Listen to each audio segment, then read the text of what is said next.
à Mekatara. Bon, on s'est clairement perdu, ça on peut le dire. On est à plus de 750 km au nord-est de Perth, en plein milieu du désert australien. Ici, il y a une seule rue principale et moins de 1000 habitants. Et pendant 3 mois, c'est devenu chez nous. On est venu ici pour faire nos 88 jours de travail, ce qu'il faut valider pour renouveler ton visa. Alors autant te dire que ça n'a rien à voir avec Perth. Plus de 40 degrés en été, une ville figée, silencieuse, presque irréelle. On se croirait dans un décor de film. C'est le genre d'endroit où t'as l'impression que le temps s'arrête. La majorité des habitants ici sont aborigènes. Et ça, c'est une autre facette de l'Australie. Une autre histoire, plus brute, plus dure parfois. Historiquement, Mekatara c'était une ville minière. Aujourd'hui, c'est un arrêt pour les travailleurs, les routiers et les backpackers comme nous qui viennent bosser au fin fond de nulle part. Cette vidéo sera sûrement un peu plus courte que la précédente, parce qu'ici, on passait littéralement 80% de notre temps à bosser. Mais je vais quand même te montrer un peu ce qu'on vivait au quotidien, mon boulot au motel, un petit tour de la ville, même si tu vas voir ça va aller très très vite, et les quelques activités qu'on pouvait faire pour se changer les idées. Je te montrerai aussi comment j'ai cumulé un deuxième job, histoire de gagner un peu plus de sous. Car ouais, l'objectif ici, c'est de coffrer un maximum. Alors reste bien jusqu'à la fin et je te dirai combien j'ai réussi à mettre de côté. Bon, je te laisse avec la vidéo. Bienvenue à Mekatara.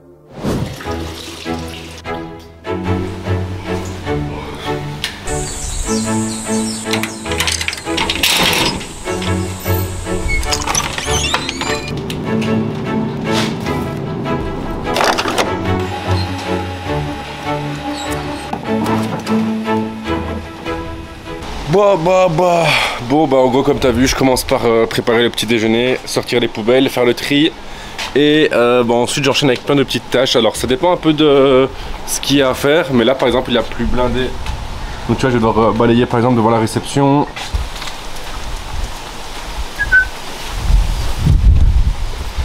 Je me dis qu'il est temps de montrer un peu ce que je fais de mes journées ici.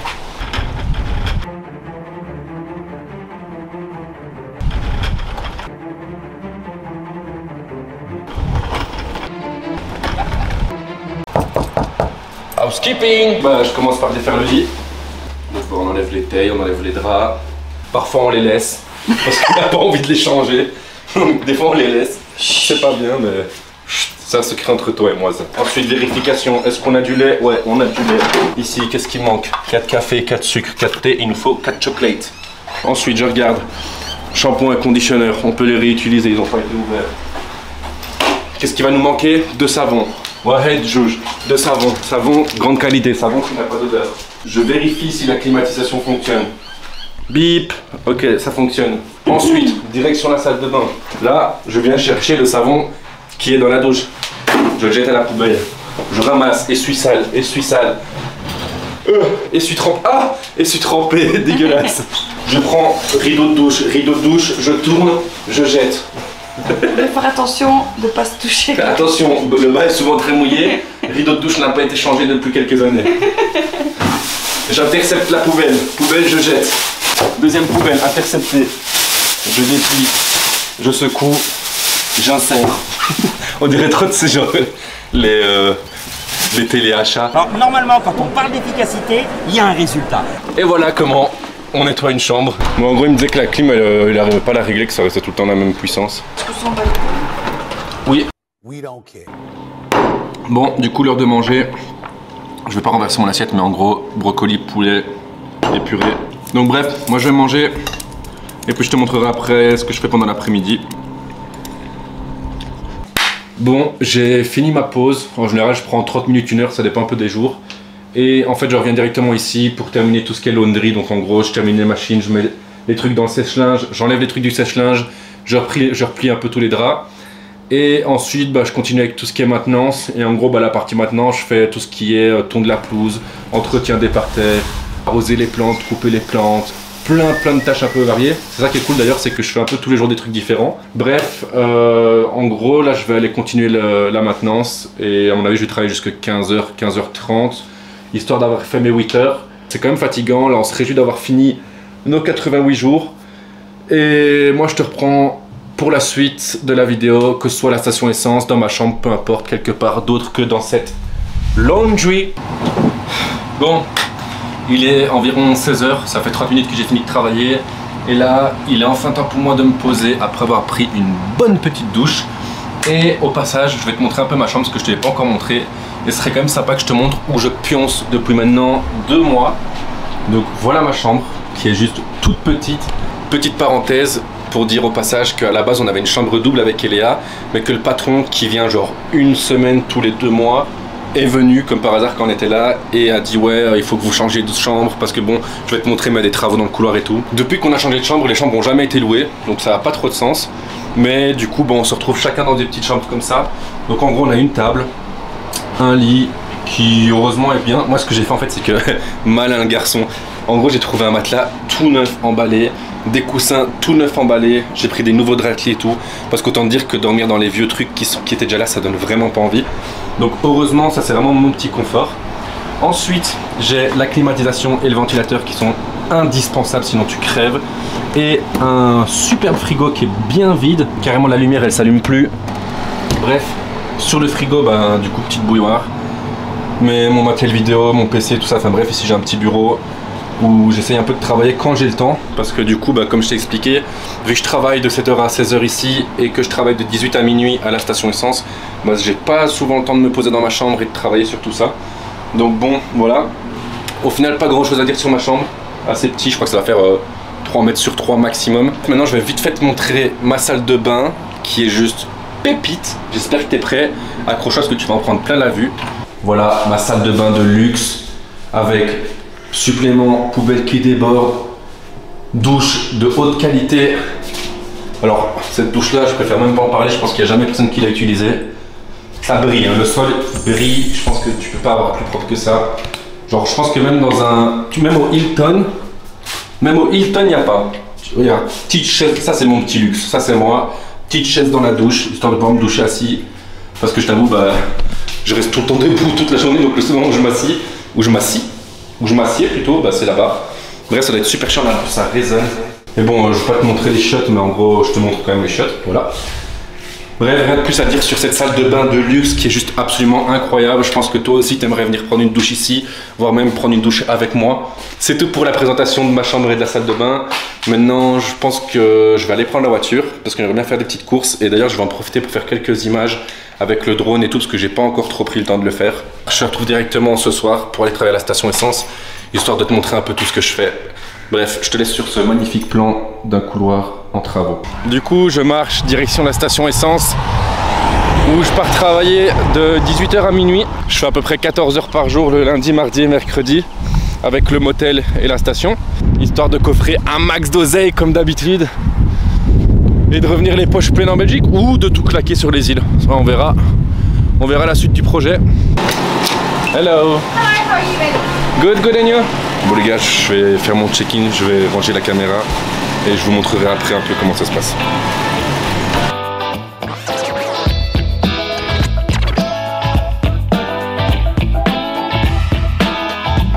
Là, il va être minuit, donc moi je vais simplement compter ma caisse et ben, attendre que ma collègue vienne pour qu'elle me remplace.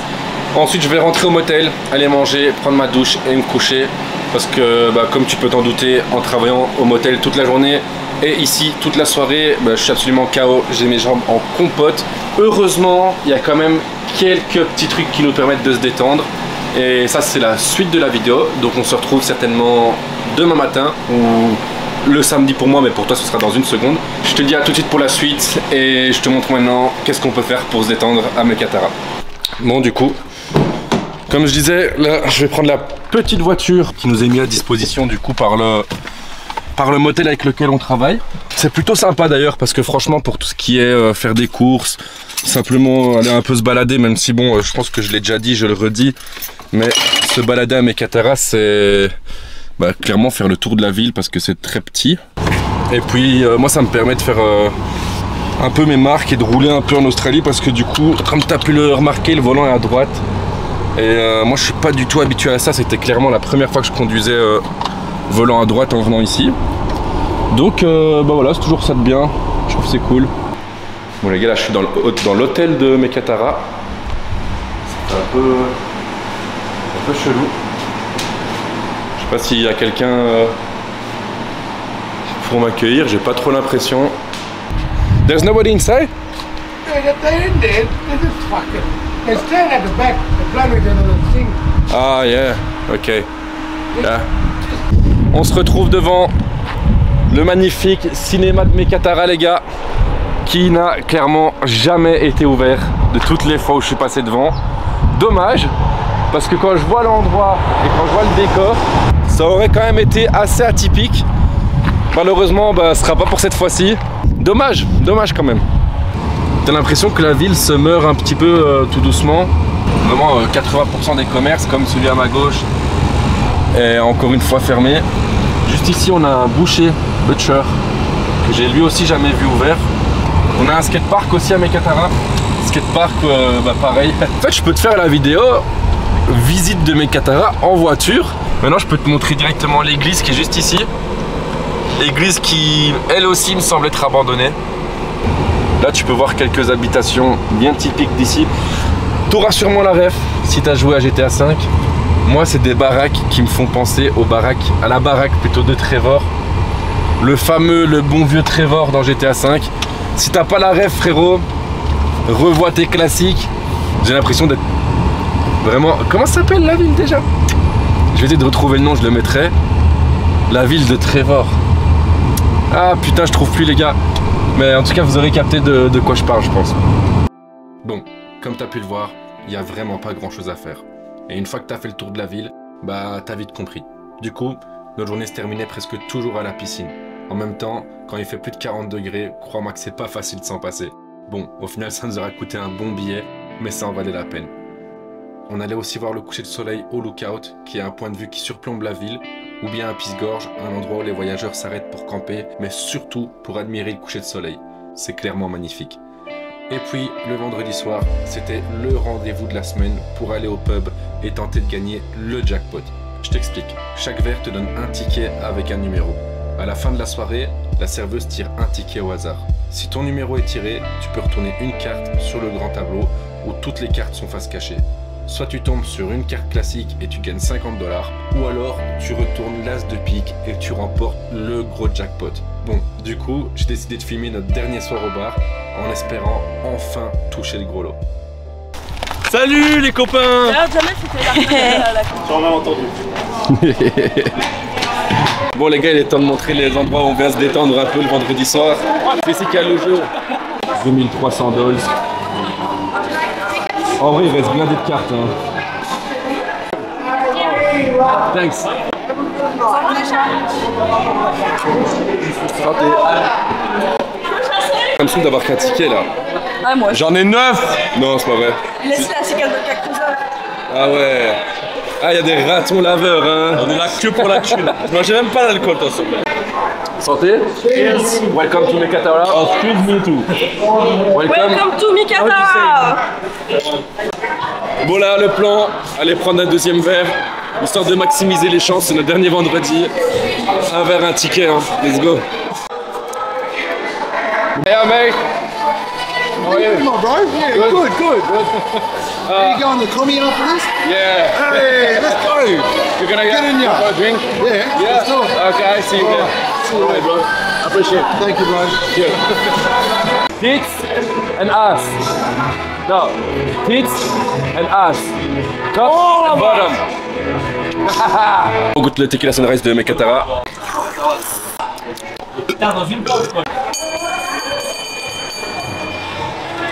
Okay, let's do this. Deep red 34. Deep red 34. Deep red 34. Fucking me. No way. No way. All right. No way. Straight up. I told you. 42. In my Leon. 21. 21.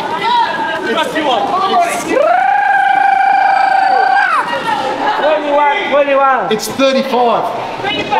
42. No, it's 35. Drum roll, please.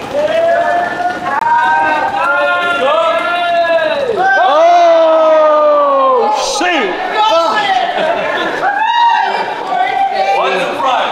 Another one. Another one! Another one.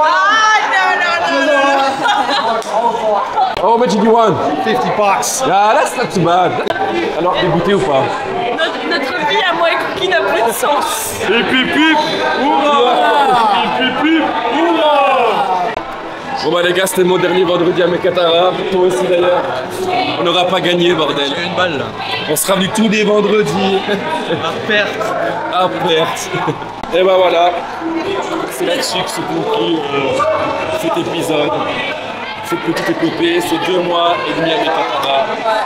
On aura tant bien que mal essayé de gagner les 2300 maintenant, 2300 $. Là maintenant, je vais vous faire un peu le calcul et le détail de tout ce que j'ai gagné en 2 mois et demi. 2 mois et demi.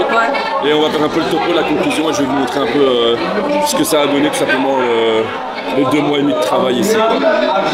En attendant, santé, et je te retrouve dans 1 seconde. Cheers. Et voilà, c'est sur ce coucher de soleil qu'on va clôturer cette vidéo avec une petite conclusion de ces 2 mois et demi passés à Mekatara. Honnêtement, c'était intense, c'était beaucoup de travail, on a cravaché comme des malades. Moi, je travaillais entre 45 et 65 heures par semaine, ce qui était assez intense. Mais bon, le résultat, il est là. Je vais maintenant dire combien j'ai réussi à mettre de côté en 2 mois et demi, en sachant que j'étais logé et nourri. Et en gros, frérot, j'ai mis pour le moment 11 000 $ dans mon compte en banque, en sachant que j'attends encore 2 virements. Un qui doit arriver aujourd'hui et un de la semaine prochaine qui sera un peu plus petit vu qu'on part un vendredi matin et donc je travaillerai pas le vendredi et samedi forcément. On peut dire que je serai du coup à 13 000 $ en 3 mois de travail. Alors c'est pas les mines, hein, c'est pas non plus le job de rêve, c'est pas le confort, etc. Mais pour une première expérience en Australie, clairement, je suis hyper content. Le temps était parfois long parce que comme tu l'as vu dans la vidéo, Mekatara c'est une toute petite ville, il n'y a pas grand chose à faire. Alors on s'est fait quelques amis, on a sympathisé avec les gens, mais comme tu as pu le voir, même au niveau de la culture aborigène, etc., j'aurais vraiment voulu approfondir un peu plus, mais c'était dur de créer un lien, dur de créer vraiment du contact. Voilà pour ce qui est de cette vidéo à Mekatara, j'espère que ça t'aura plu. Nous encore une fois on est hyper content d'avoir passé cette expérience. Si t'as kiffé frérot, mets un commentaire, abonne-toi, n'hésite pas à partager, tu sais bien que ça fait super plaisir. J'espère que cette vidéo t'aura plu, moi je te dis à la prochaine pour la suite et ça s'annonce sale.